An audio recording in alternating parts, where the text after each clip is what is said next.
మా ఇందిరమ్మ రాజ్యంలో అధికారంలోకి వచ్చిన వెంటనే నిరుద్యోగ యువకులకు కావాల్సిన 25,000 ఉద్యోగాలు ఇవాళ మేము నియామక పత్రాలు అందించినాం.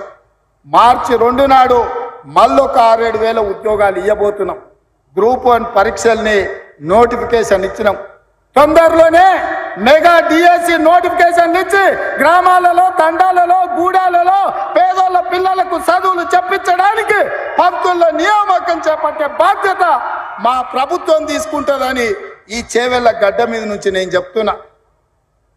ఇవాళ నువ్వు ఉన్నప్పుడు పరీక్షా పత్రాలు జిరాక్స్ సెంటర్లలో పల్లి బఠానీల్లాక అరాజు పెట్టి అమ్ముతుంటే సిగ్గులేనోడా, ఏ ఒక్క రోజైనా దద్దమ్మల్లో ఆ దొంగల్ని అరెస్టు చేసినవా?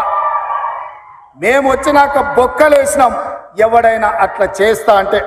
అందుకే ఈరోజు పేదోళ్ళ పిల్లలకు ఉద్యోగాలు ఇవ్వడానికి, పారదర్శకమైన నియామకాలు చేపట్టడానికి పబ్లిక్ సర్వీస్ కమిషన్ని ప్రక్షాళన చేసినాం. కోర్టులలో ఉన్న కేసులను పరిష్కరించి ఇవాళ వేలాది ఉద్యోగాలు ఇచ్చే బాధ్యత తీసుకున్నాం.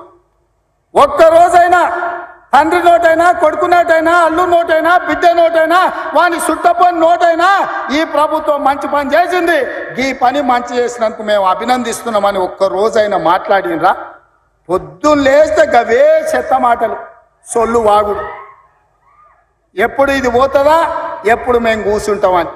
ఒక ఆయన అంటాడు ఇది 3 నెలలు కూడా ఉండదని, ఇంకొక ఆయన అంటాడు 6 నెలలు కూడా ఉండదని.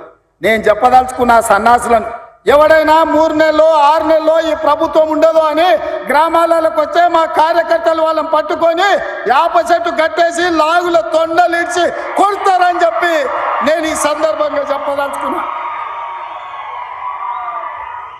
ఆ సన్నాసుడు అంటుండు ఎన్నికల కంటే ముందు రేవంత్ రెడ్డి పేరు చెప్తే 3 సీట్లు రాకపోతుండే అని. నేను ఇవాళ ఈ వేదిక మీద నుంచి ఆ సొల్లు వాగుడు వాగే కేటీఆర్కి సవాలు విసురుతున్నా.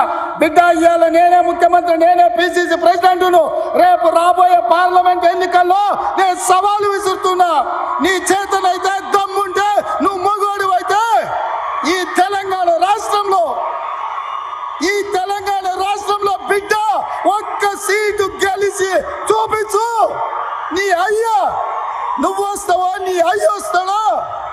మా కార్యకర్తలు చూసుకుంటారు బిడ్డ. నువ్వు అనుకుంటున్నావా అల్లా తప్పగాడని? అల్లా తప్పగాలం కాదు, అవులగాళ్ళలాక అయ్య పేరు చెప్పుకొని కుర్చీలో కూర్చోలేదు సన్నాసోడా. కింది నుంచి కార్యకర్తగా కష్టపడి జెండాలు మోసి లాఠీ దెబ్బలు విని నీ అక్రమ కేసులు ఎదుర్కొని చెర్లపల్లి చెంచల్గూడ జైల్లో మగ్గినా భయపడకుండా, లొంగిపోకుండా నిటారుగా నిలబడి నిన్ను, నీ అయ్యను, నీ బావను బొందబెట్టి ఇవాళ కుర్చీలో కూర్చున్నాం.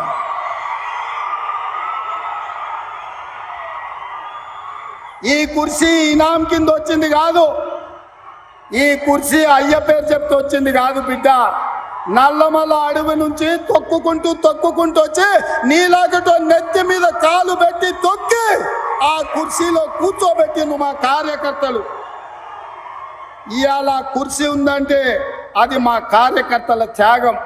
ఇవాళ కుర్చీ ఉందంటే మా కార్యకర్తల పోరాటం. ఈ కార్యకర్తలు వీళ్ళు నాకండగా నిలబడ్డంత కాలం, నన్ను భుజాల మీద మోసినంత కాలం, నువ్వు కాదు, నిన్ను పుట్టించిన నీ అయ్య కాదు, వాళ్ళ దేవుడు వచ్చినా ఈ కుర్చీని తాకలేరని నేను ఇవాళ చెప్పదలుచుకున్నా.